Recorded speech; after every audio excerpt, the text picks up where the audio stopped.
DNA comes into us, we merge with the technology to live also indefinitely. Like the DNA, in a sense, is immortal. The moral cell.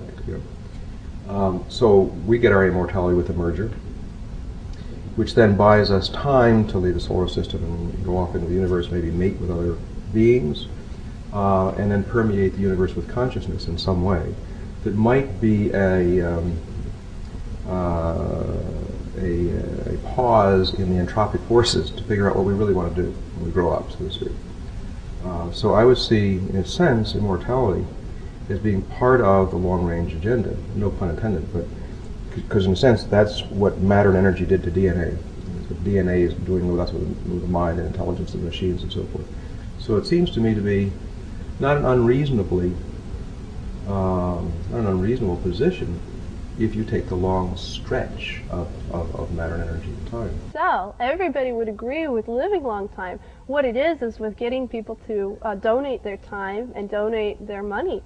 That's the hard sell. Building a community. That's where the problem lies, is having something concrete enough that people will invest their time or even change some of the things that they've been brought up with. I mean, that's a very hard thing if you've been brought up as a Presbyterian or, a Buddhist or whatever, you are.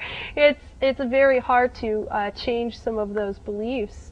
It's not hard for me to talk to other people about immortalism. For me, it's just a natural extension. You want the best for your children, you want the best for yourself. Nobody chooses to die. In 2003, Russian scientist Igor Vishev, who introduced the concept of immortology, the science of immortality, celebrated the 100-year anniversary of the death of Russian immortalist philosopher Nikolai Fedorov. Fedorov pioneered the concept that mortality need not be an attribute of human existence and called for the elimination of death. Humans, Fedorov said, can still be human even when they gain the ability to live forever. The problem of immortality is being developed for more than 150 years by Russian philosophers. The first great Russian thinker that we need to mention is Nikolai Fedorovich Fedorov, who has developed the philosophy of the common cause. Recently, the 100th year anniversary of his death was honored in December 2003. Fedorov was the first to describe death as the result of spontaneous natural evolution. But by introducing the consciousness and the will of the people, he argued, it should be possible to apply the scientific knowledge to regulation of the spontaneous processes and remove the causes of death. The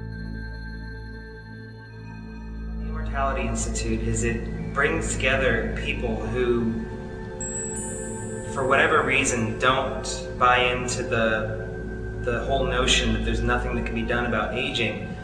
There's thousands and thousands of us out there that we've already found, and probably tens of thousands or more out there who have this feeling that we can do something about aging, but we haven't found somewhere to turn to because the 99.9% of the rest of society tells us that there's nothing we can do about it. The ultimate goal for IMINST, I think, is to change people's perspective, change people's minds, that living forever is not a bad thing, that it can be done, and create an environment where people will feel not threatened but comfortable, and allow research and technology on life extension to be an important topic, and to show other people that people who desire to live forever are good people, are normal people, and should have that right to live forever. The very fact of being able to find other people who think like you is very, very empowering for immortalists who haven't, if I can make a joke, haven't come out of the closet yet. So you go into the website, you see other people think in a similar way as you do, you don't feel so much ashamed of your way of thinking. So slowly we're gathering together a body of knowledge that will become increasingly respectable. Now, what I believe happens, I believe this happens with every movement, is at a certain point you have the ideology, you have enough books, enough materials, enough arguments, enough answers to the hostile questions, and then something will happen. Well, first of all, I want to live indefinitely long. I'm not so sure that I want to live forever, but until further notice, if I can get away with it, I want to go on indefinitely, and then subject to whatever I may do with all that time and what I may find out about the nature of reality and the nature of man. And you see, my motivation for wanting to live indefinitely long is exactly that, is to find out the answers to what is the nature of reality, what is the nature of man, who am I, where am I coming from, what is the purpose of all this. Everything's so perfect in your simple-minded world. The pixel's light is shining in the moon's brightness. You know it's temporary 'cause all the goodness is vanishing. And for now, your white wings are softly touching the velvety water till it wakes up and all the dismay comes real. Ice becomes fire, what is all you desire? But no good is left, it has tasted death. Come on, let me breathe, to keep my heart pounding, pulsing with equal breathe. Hell, just don't let me freeze, yeah. This light blue morning doesn't seem to be familiar. Too much lily and the sky is so relaxing.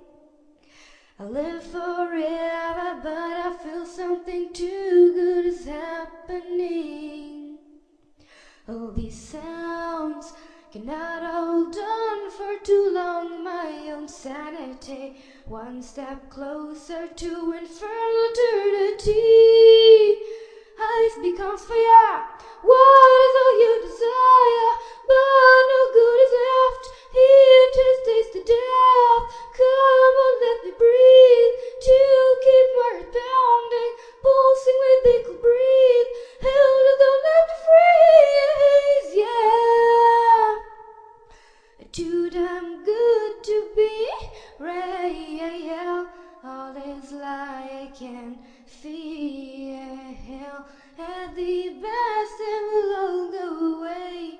The control overtake the dismay. Black would be the day, and dark shall be the night, when the time will be the best. The weekend shall wake up of the long depressed. Ice becomes fire, what is all you desire? But no good is left, it has tasted death. Come on, let me breathe, to keep my heart pounding, pulsing with equal breathe. Hell, just don't let me freeze, yeah.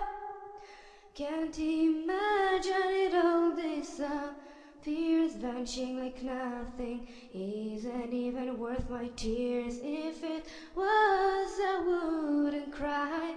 Now I know I seem to die.